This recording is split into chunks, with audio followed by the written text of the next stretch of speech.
Neko, man, how you feeling, bro? Hey man, I feel great. Tonight was a great night.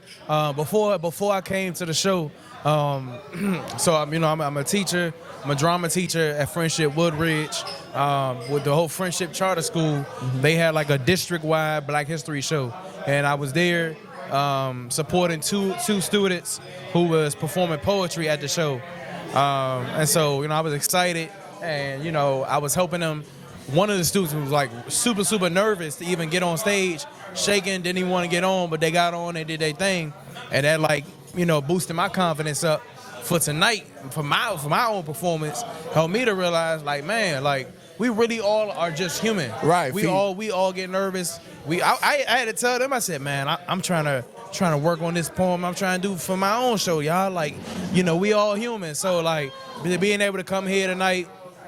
I did one piece I haven't done in over 6 months. I did, I kind of switched it all up, and it was really good. I felt really confident about not just the performance, but about the way that I was able to connect with the audience. Right. Because let's keep it frank and very transparent.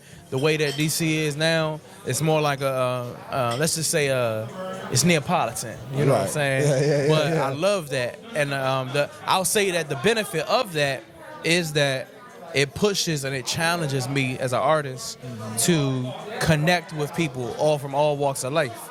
So yeah, it felt good tonight.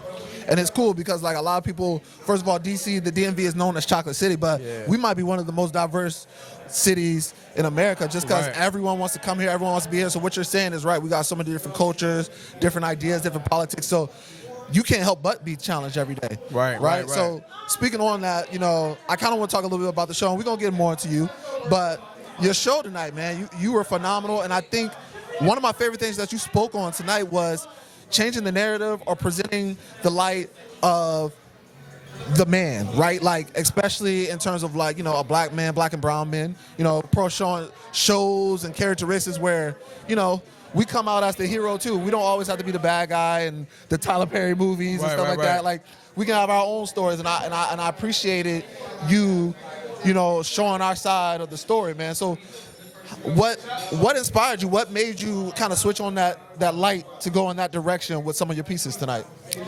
So it's funny enough, like I said in that piece, I really did used to look up to Tyler Perry, and I used to I never understood what people was talking about until I got heavy into my acting. I trained as an actor and all of that, and then I started to see the consistency and the stereotypes, but not just the person who but more so realizing truthfully what we watch. It's crazy because I feel like a lot of times we as a culture, we want to see something different, but we get enticed by the same things too. Yep. We don't want to be put in a negative light, but the reality shows and the movies and TV shows and stuff that put us in a negative light are still enticing at the same time. And so it's kind of it's just like what is it, like a oxymoron, right? Or whatever Paradoxes it is. and stuff But so I think for me, I talked to some people about how we are trained and conditioned to use words such as geek, nerd, corny, or soft, cornball. Right, the kids are saying sassy nowadays. That's the new term now. Whatever exactly. It is, it's like, where did that come from? It comes from you labeling things that's just not stereotypical. You label people who we have trained to label things that are not stereotypical. You know what I'm saying? Like much respect to all the athletes, but it's like, if you're not an athlete, then you're labeled a certain way. Right. You know what I'm saying? If you're not in the streets or you don't got no street cloth on you, you labeled a certain way. You know what I'm saying? Versus oh, that's cool, that's dope, man. How you do that? Right. You know what I mean? So I think just kind of having admiration towards other trades and other skill sets outside of what's the social norms. Right. Shifting our minds to believe that, there's benefit in everything. I've learned to even shift the way that I think versus coming from a judgmental perspective, thinking that, and then now just looking at the benefit in everything. You know what I'm saying? Like looking at the benefit and something that might be deemed as negative, and don't call it negative, just call it like, you know, that's your perspective, or that's your truth, that's your story. You know, but I also want you to see my story too. Right.